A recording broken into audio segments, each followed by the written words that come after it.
Many thanks to Squarespace for sponsoring this week's video. So to all 2.4 thousand of you that entered the giveaway in my episode 2 weeks ago for the Atlas Athlete camera bag, I just want to say thank you. You all have made this the hands down biggest giveaway I have ever done on this channel, and I really do appreciate that response. It really does mean a lot to me. And I do have a winner selected for the pack that I'll announce at the end of this episode, so be sure to stick around for that. So over the years, I think I've come to the conclusion now that perhaps one of the more difficult aspects of photography has to do with identifying what too much actually is. So how do you know when you've added too much saturation to your photo, or how do you know when you've added too much contrast to your image or too much sharpening? Knowing what too much is can often be the hardest part of it all. And I consume a lot of information about composition related to landscape photography, and I often hear, much like you probably do as well, that you want to be careful not to add too much into your scene. But, once again, here we are. What's too much?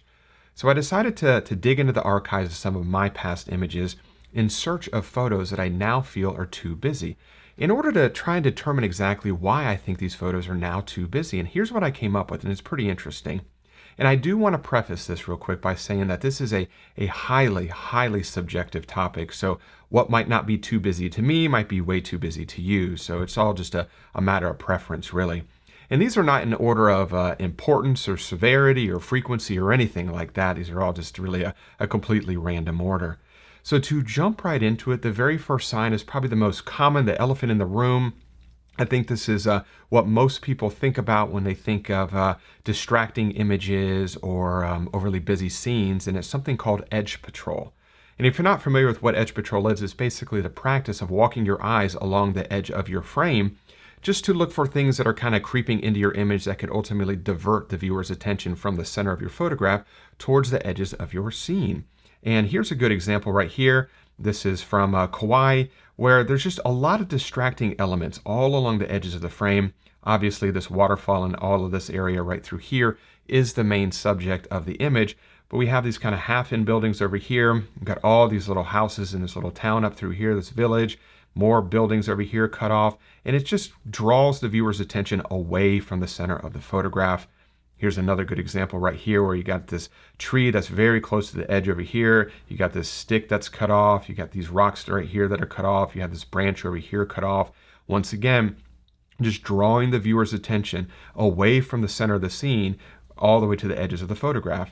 And I think that this right here is a much better representation, or I should say a better use of edge patrol, because there's really no distracting elements anywhere along the edges of this frame, and it just keeps it to where the viewer's eye doesn't bounce around all the edges of the photograph, and it just kind of keeps it centered on the area, or keeps it focused, I should say, on the center of the frame, which is where we want to kind of hold the viewer's attention.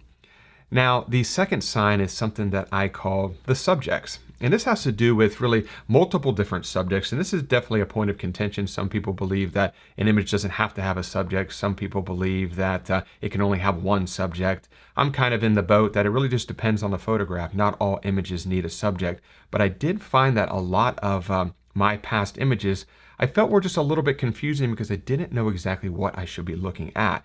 And here's a good example from a trip a few years ago to Moab, where I wasn't really sure exactly what is the main subject, or what am I supposed to be looking at.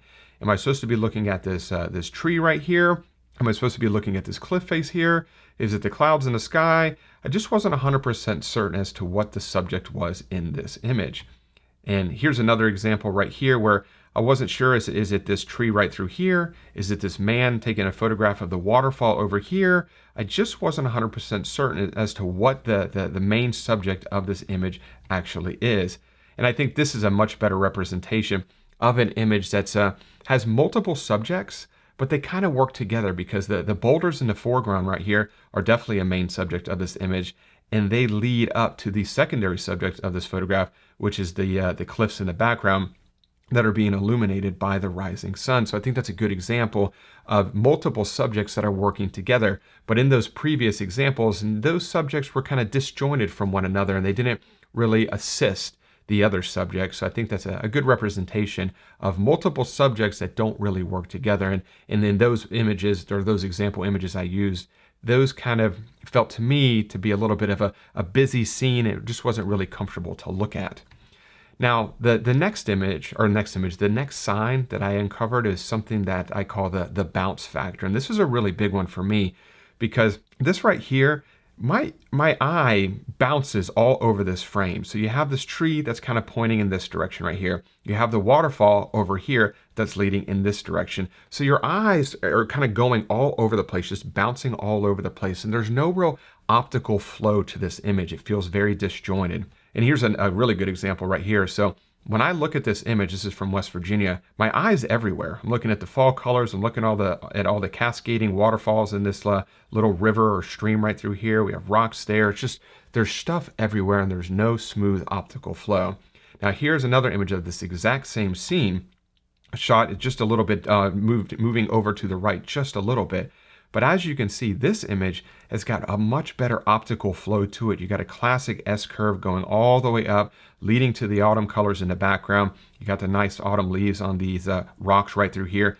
But there's just a lot of good optical flow to kind of direct your viewer's eye throughout the image. So it's just not bouncing all over the place.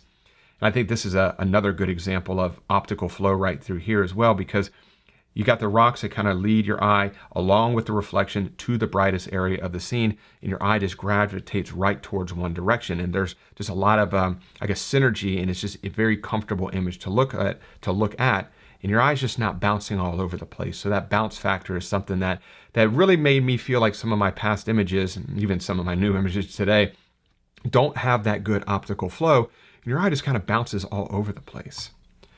Now, this next sign is one that I've talked about in a previous video before, but I never really kind of correlated it to a busy scene as much as I previously thought I would. But it's something that's called scene stuffing. And it's just where you come upon a scene that, I think this happens a lot in outdoor photography, especially with the use of wide angle lenses, is because we want to capture it all. And it's pretty common to come to a scene where there's just so much grandeur, there's so much beauty in the scene, and you want to capture all of it in your photograph. And sometimes it works and sometimes it doesn't, because it just creates that overly busy looking scene because you just stuffed so much stuff into it. Here's a good example right here. This is a delicate arch in Moab, which is an absolutely tremendous visual scene. It's incredible, very otherworldly. But when you get here, it's very easy to want to capture all of it. And that's exactly what I did right here. I have delicate arch on the left side. You got this really cool kind of like I'm not even sure what you call this, but it's almost like a shallowed out pool or an empty pool. You have all these monuments in the background. You got the sky, you got the monuments in the deep background. There's a lot going on in this scene.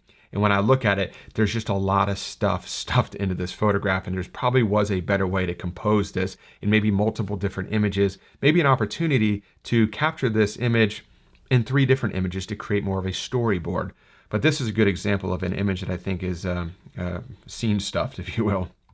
Here's another good example, once again from Moab as well, where I captured this tree. You got it kind of leading out on this bluff. You got the canyon in the background. You got these, I think these are spires in the background as well here. It's a beautiful scene. When you get to this kind of a location, you want to capture it all, but you want to be careful that you're not just stuffing so much stuff in the scene. And I usually try and ask myself, is there a better way to compose this? Maybe not to where you're capturing everything, but maybe just little pieces of it together. Maybe that'll tell a better story as opposed to just stuffing it all into one photograph. And here's another good example from Yosemite, just trying to capture everything. You had the snow-capped mountains in the background. You got the waterfall here. You got these trees kind of framing this waterfall. It's kind of cascading down. Gorgeous, gorgeous scene. But just once again, just so much stuff stuffed into one scene. Now, the 5th and final sign, and this is a really big one for me, is something that I call distractions count.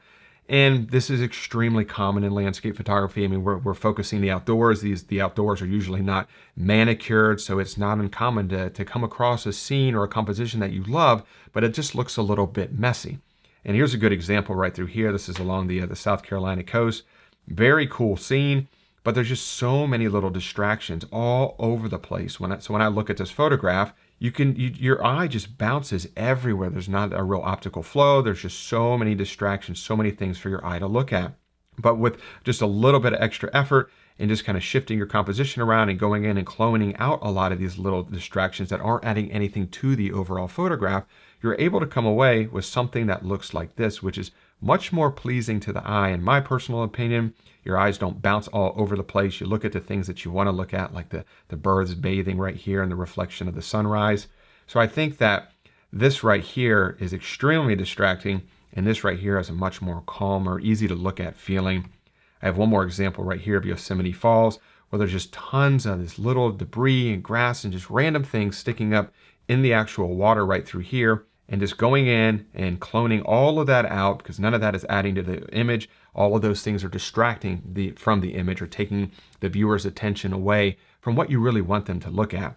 And I think that this looks substantially better than this right here. Now, a lot of that work takes a lot of time to do, and I don't mind removing small things from a scene. If it's obviously like a tree or something like that, I'm probably not going to try and remove that. But just these tiny little details, these tiny little things that can compete for the viewer's attention, I have no problem removing that in Photoshop or Lightroom or Capture One or whatever editing software I happen to be using for that particular image.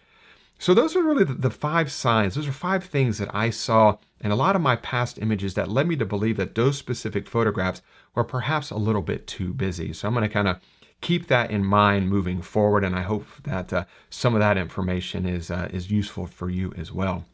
Now, before I do get to the winner of the Atlas Athlete Pack, I do want to say just a real quick thank you to the sponsor of this week's video, which is Squarespace, who I use for all of my website and e-commerce needs. Squarespace provides a dynamic and attractive online platform to create your website. You can display your photography using Squarespace's professional portfolio designs and customize the layout and look and feel of your gallery just so you can make it your own.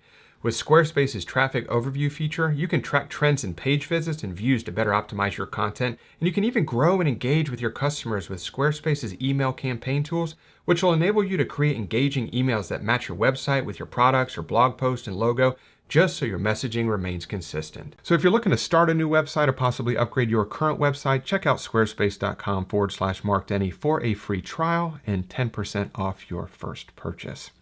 So as far as the giveaway is concerned, here is the winning prize. Not sure if you can see that. This is the Atlas Athlete Pack. It's new, absolutely tremendous pack. I just merged pack and bag together. It's a fantastic camera bag. And like I mentioned at the beginning of the video, I believe there was over 2.4 thousand entries of video suggestions of things that people would be interested in for, I guess, potential video topics in 2021. So much good information that was provided in that video. So thank you all for that. Thank you to everyone that took the time to leave a comment for that.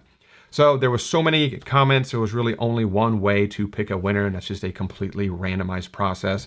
So I just basically flipped through all these comments and just stopped on one. And the winner is, let me pull it up.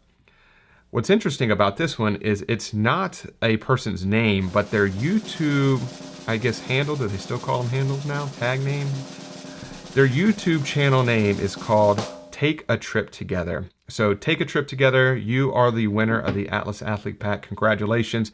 Get with me. Usually you can send me an email through my website, or get with me on Instagram is usually probably the easiest way. Send me a direct message. Let me know where you want me to send a bag, and I will make sure that I get that out there to you this week. And I plan on doing more giveaways on the channel. I try and do one at least once a quarter, so maybe 4 a year. So definitely stay tuned for that as well. So thank you so much for checking out the video this week. If you did enjoy it, if you could give it that thumbs up and subscribe to the channel if you're not subscribed already. And as always, I really, really do appreciate you watching this week's video. And I will see you all next Wednesday. Bye.